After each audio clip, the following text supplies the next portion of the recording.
የመተከል ዞን ክልል ሆኖ እንዲዋቀር አጀንዳ ቀረበ።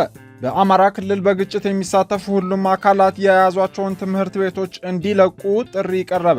በመውጫ ፈተና ውጤት ሳቢያ 90 የግል ከፍተኛ የትምህርት ተቋማት መዘጋታቸው ተገልጿል። ሰላም ጤና ይስጥልን ውድ የኢትዮጵያ ሪፖርተር ዩቲዩብ ቻናል ተከታታዮች፣ ወቅታዊና ፈጣን መረጃዎች እንዲደርሷችሁ የኢትዮጵያ ሪፖርተር ዩቲዩብ ቻናልን ላይክ፣ ሰብስክራይብ እንዲሁም ሼር እንድታደርጉ እያስታወስን የሰዓቱን አበይት ዜናዎች ኢልያስ ክፍሌ ይዤላችሁ ቀርቤያለሁ። አብራችሁን ቆዩ።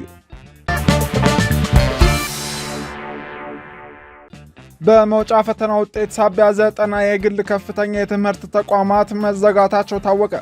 የትምህርት ሚኒስቴር የከፍተኛ ትምህርት ተቋማት የመውጫ ፈተናን አስመልክቶ ባወጣው መመሪያ መሰረት 90 ያህል የግል ከፍተኛ ትምህርት ተቋማት ከሚያስፈትኗቸው ተማሪዎች 75 በመቶ ያህሉን ማሳለፍ ባለመቻላቸው መዘጋታቸው ተነግሯል።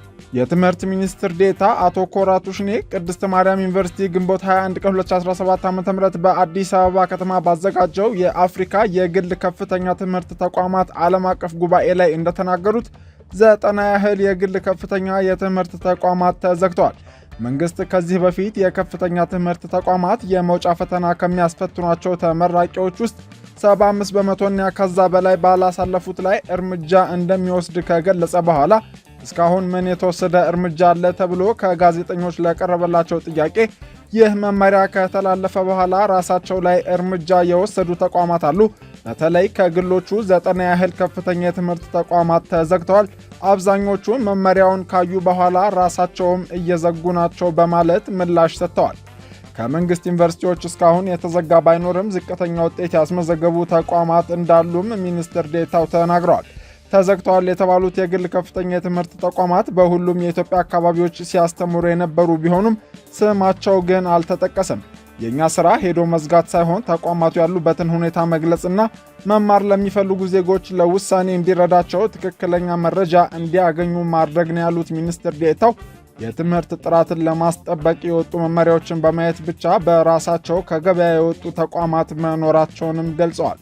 ከቅርብ ጊዜ ወዲህ በኢትዮጵያ ከፍተኛ የትምህርት ተቋማት ውስጥ የሚሰሩ መመረቂያና ጥናታዊ ጽሑፎች ከዚህ በፊት የተሰሩና ከሌሎች የተቀዱ ናቸው የሚሉ ሪፖርቶች እየጨመሩ መሆናቸውን በተመለከተም ተጠይቀው የሰው ሰራሽ አስተውሎት መተግበሪያዎችን ጨምሮ ሐሰተኛ የመመረቂያ ጽሑፎችንና ጥናቶችን ለመከላከል ዩኒቨርሲቲዎች የተለያዩ ቴክኖሎጂዎችን እንዲጠቀሙና ምርምሮችን ችግር ፈቺ እንዲሆኑ በተቀናጀ መንገድ እንዲሰሩ እየተደረገ ነው ብለዋል። የቅድስተ ማርያም ዩኒቨርሲቲ ፕሬዝዳንት ዶክተር ወንደሰን ታምራት በበኩላቸው መንግስት የትምህርት ጥራትን ለማስጠበቅ በሚል በወሰዳቸው እርምጃዎች ምክንያት የመንግስትና የግል ዩኒቨርሲቲዎች መጎዳታቸውን ገልጸዋል።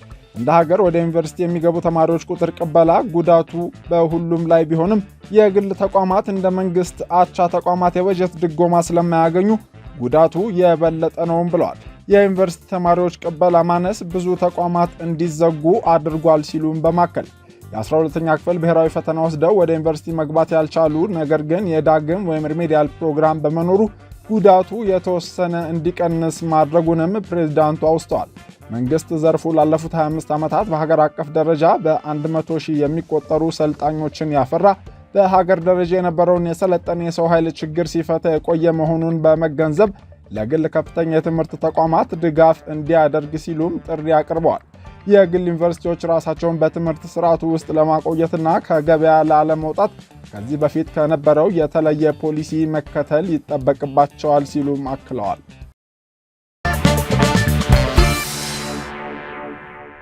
በአማራ ክልል በግጭት የሚሳተፉ ሁሉም አካላት የያዟቸውን ትምህርት ቤቶች ነፃ እንዲያደርጉ የአማራ ክልል ትምህርት ቢሮ ጥሪ አቀረበ።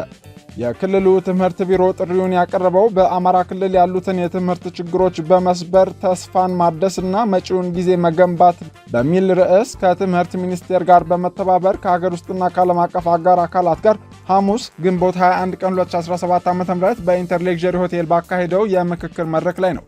በምክትል ርዕሰ መስተዳድር ማዕረግ የማህበራዊ ዘርፍ አስተባባሪና የአማራ ክልል ትምህርት ቢሮ ኃላፊ ዶክተር ሙሉነሽ ደሴ በአማራ ክልል ያሉትን የትምህርት ችግሮች በመስበር ተስፋን ማደስና መጪውን ጊዜ መገንባት የሚል ርዕስ የተሰጠው የተማሪዎች ተስፋ ወደ ኋላ እየሄደ እየጨለመና ጥራት ላይ በሚሰራበት ጊዜ የተሳትፎ ጉዳይ ጥያቄ የሆነበት ጊዜ ላይ በመደረሱ ስለሆነ ነው ሲሉ የመድረኩን አስፈላጊነት አስረድተዋል። በግጭት ውስጥ ባሉ አካላት በ21ኛው ክፍለ ዘመን ያልተማረ ህብረተሰብ ለመፍጠር ምን እንደታሰበ አይገባኝም። አብዛኛው ጫካ ያሉ አካላትም ፊደል የቆጠሩ ስለሆኑ ለትውልድ ሲባል ቆም ብለው እንዲያስቡ እጠይቃለሁ ሲሉም ተማጽነዋል። የፖለቲካ ልዩነት እዚህ ብቻ የተፈጠረ ሳይሆን በዓለም ላይ ያለ ጉዳይ ነው። ነገር ግን ነገን ቢያስቡና ልዩነትን በመነጋገር መፍታት ቢችሉ ያም ሳይሆን ቀርቶ መዋጋት አለብኝ የሚሉ ከሆነ ሜዳው ከትምህርት ቤት ውጪ መሆን አለበት በማለት አስረድተዋል። ይህን አለማድረግ ግን የጦር ወንጀል እንዲሁም የሰብአዊ መብት ጥሰት ነው ሲሉም አስምረውበታል። መንግስትም ሆነ ሁሉም በግጭት ውስጥ ያሉ አካላት ትምህርት ቤቶችን ነፃ ያድርጉልንና ልጆቻችን ይማሩ ሲሉም በአጽንኦት ጠይቀዋል። የመድረኩ ተሳታፊዎች መንግስት እየተካሄደ ያለውን ግጭት በሰላማዊ መንገድ ለመፍታት የሚያደርጋቸውን ጥረቶች እንዲቀጥል ጠይቀው ትምህርት ቤቶች እንደገና እንዲከፈቱ ስምምነት እንዲፈጠር፣ የሰብአዊ አቅርቦትን እንዳያስተጓጉል እንዲሁም ለሰብአዊ መብት ተዋናዮች ጥበቃ እንዲደረግም ከተሳታፊዎች ጥሪ ቀርቧል። የተማሪዎችን ተስፋ መልሶ በመገንባት ለወደፊት ህይወታቸው ምቹ ሁኔታን መፍጠር አለብን ሲሉ ዶክተር ሙሉነሽ ተናግረው በዚህ ውጥንቅጥ ውስጥ የተማሪዎችን መብት ነው እያሳጣን ያለ ነው። ስለሆነም ጉዳዩ ያገባኛል የሚል ሁሉም አካል ተሳትፎ ሊያደርግ ይገባል ሲሉ አሳስበዋል። በአማራ ክልል ብቻ 4.1 ሚሊዮን ተማሪዎች ከትምህርት ገበታ ውጪ ናቸው ያሉት ኃላፊዋ፣ በዚህም የተማሪዎች ተስፋና ዓላማ ላይ የሚፈጥረው ተጽዕኖ ቀላል እንዳልሆነ ገልጸዋል። ችግሩ ከአማራ ክልል አልፎ ኢትዮጵያ፣ አፍሪካና ዓለም ላይ የራሱን ተጽዕኖ ያሳድራል ሲሉም ተናግረዋል። በዚህ ምክንያት የአደጋ ጊዜ ትምህርት አሰጣጥ የሚጠቅሙ አማራጮችን በማቅረብ እንደ አካባቢው ሁኔታ ለሀገር ውስጥና ዓለም አቀፍ አጋር አካላት በጋራ ተረባርበው እንዲሰሩ ጥሪ አቅርበዋል።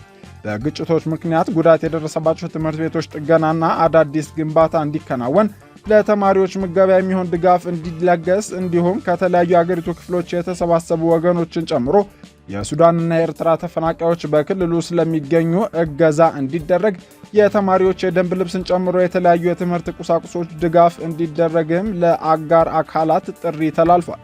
በትምህርት ሚኒስቴር የአጠቃላይ ትምህርት ዘርፍ ሚኒስትር ዴኤታ አየለች እሸቴ በበኩላቸው ግጭት የልጆቻችንን የወደፊት ዕጣ ፈንታ ሊጎዳ አይገባም ብለዋል። በአማራ ክልልም ሆነ በአጠቃላይ በኢትዮጵያ ከትምህርት ገበታ የሚገለል ተማሪ እንዳይኖር መረዳዳት ላይ የተመሰረተ የጋራ ስራ ያስፈልጋል ሲሉም ተናግረዋል። መንግስታዊና መንግስታዊ ያልሆኑ ተቋማት ጭምር ትምህርት ቤቶችን በማገዝና መልሶ በመገንባት እንዲተባበሩ ጥሪ በማቅረብ ትምህርት ከግጭት በኋላ እንዲነቃቃ መተጋገዝ ያስፈልጋል ሲሉ አሳስበዋል። የመተከል ዞን ክልል ሆኖ እንዲዋቀር አጀንዳ ቀረበ። በቤንሻንጉል ጉሙዝ ክልል ውስጥ የሚገኘው የመተከል ዞን ራሱን የቻለ ክልል ሆኖ እንዲዋቀር ለኢትዮጵያ ሀገራዊ የምክክር ኮሚሽን አጀንዳ መቅረቡ ታውቋል። የቦሮ ሽናሻ ዲሞክራሲያዊ ፓርቲ ስራ አስፈጻሚ ኮሚቴ አባልና የህዝብ ተወካዮች ምክር ቤት አባል እንዲሁም በኢትዮጵያ ሀገራዊ ምክክር ኮሚሽን አማካሪ ኮሚቴ አባል የሆኑት ዶክተር መብራቱ አለሙ ለሪፖርተር እንደተናገሩት መተከል ዞን ከቤንሻንጉል ጉሙዝ ክልል ተለይቶ ራሱን ችሎ በክልል ደረጃ እንዲዋቀር ፓርቲያቸው ለኮሚሽኑ አጀንዳ አቅርቧል። ዞኑ ታላቁ የኢትዮጵያ ህዳሴ ግድብ ፕሮጀክት የሚገኝበት፣ በርካታ ብሔር ብሔረሰቦች የሚኖሩበት፣ የክልሉ መንግስት መቀመጫ ከሆነችው አሶሳ ከተማ በብዙ ኪሎ ሜትሮች ርቀት ላይ የሚገኝ በመሆኑና በሌሎችም ተያያዥ ምክንያቶች ክልል ሆኖ እንዲደራጅና ያልተመለሱ የዘመናት የህዝቡ ጥያቄዎችም እንዲመለሱ ፓርቲው ትኩረት ሰጥቶ እየሰራ ነው ብለዋል። መተከል የኛ ነው የሚሉ አንዳንድ ኃይሎች አሉ ያሉት ዶክተር መብራቱ መተከል ቀደም ባሉት የአስተዳደር ዘመናት በጎጃም ክፍለ ሀገር ውስጥ የሚገኝ መሬት እንጂ ብሔር ባለመሆኑ አሁን የኔ ርስት ነው የሚል ጥያቄ ሊቀርብበት አይገባም በማለት አስረድተዋል። መተከል ዞን በርካታ የኢትዮጵያ ብሔር ብሔረሰቦች እንደሚኖሩበት፣ በርካታ የተፈጥሮ ሀብቶችና የተማረ የሰው ኃይል ያለው በመሆኑም በክልል ደረጃ ተዋቅሮ ህዝቡ ራሱን በራሱ ማስተዳደር እንደሚኖርበት ፓርቲያቸው ለሀገራዊ የምክክር ኮሚሽን አጀንዳ ማቅረቡንም ነው የተናገሩት። አብዛኛው የኢትዮጵያ ህዝብ ይወክለኛል ብሎ የተስማማበት ወጥ የሆነ ሰንደቅ ዓላማ እንዲኖር፣ የህገ መንግስት ማሻሻያ እንዲደረግ፣ በተለይም የህገ መንግስቱ ክፍል አንቀጽ 39 መውጣት እንዳለበት እንዲሁም አዲስ አበባ ከተማን በተመለከተ አጀንዳ እንዳስገቡም ዶክተር መብራቱ ለሪፖርተር ተናግረዋል። በጉልበት የተወሰዱ የአማራ ርስቶች ሊመለሱ ይገባል ብለን ለኮሚሽኑ አጀንዳ አቅርበናል ያሉት ደግሞ የአማራ ዴሞክራሲያዊ ኃይል ንቅናቄ ሊቀመንበርና በአማራ ክልል የሚንቀሳቀሱ የፖለቲካ ፓርቲዎች የጋራ ምክር ቤት ሰብሳቢ የሆኑት አቶ ተስፋሁን አለምነህ ናቸው። የአማራ ህዝብ ታሪካዊ ርስቱ ከሆኑት መካከል ወልቃይት፣ ራያ፣ መተከልና ሌሎችም በጉልበት የተወሰዱ መሬቶች ሊመለሱ ይገባል ብሎ ፓርቲያቸው እንደሚያምንና ይህንንም ለሀገራዊ የምክክር ኮሚሽን በአጀንዳነት ማቅረባቸውን ተናግረዋል። አቶ ተስፋሁን የህገ መንግስት ማሻሻያ እንዲደረግ፣ ሰንደቅ ዓላማን በተመለከተ በአዲስ አበባ የባለቤትነት ጥያቄ፣ በቋንቋ አጠቃቀምና በክልሎች አወቃቀር እንዲሁም በሌሎች ሀገራዊ ጉዳዮች ላይ አጀንዳ በመቅረጽ ለኮሚሽኑ ማስረከባቸውንም ገልጸዋል። የኢትዮጵያ ሰንደቅ ዓላማ አረንጓዴ፣ ቢጫና ቀይ ቀለም ያለው አርማ ሊሆን ይገባል።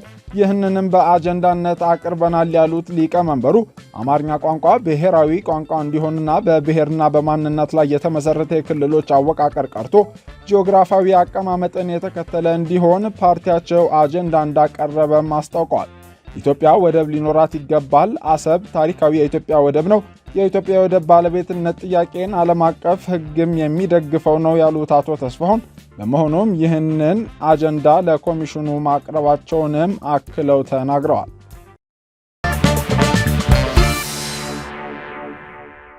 የተወደዳችሁ የኢትዮጵያ ሪፖርተር ዩቲዩብ ቻናል ቤተሰቦች ወቅታዊና ፈጣን መረጃዎች እንዲደርሷችሁ የኢትዮጵያ ሪፖርተር ዩቲዩብ ቻናል ቤተሰብ እንድትሆኑ እናስታውሳለን።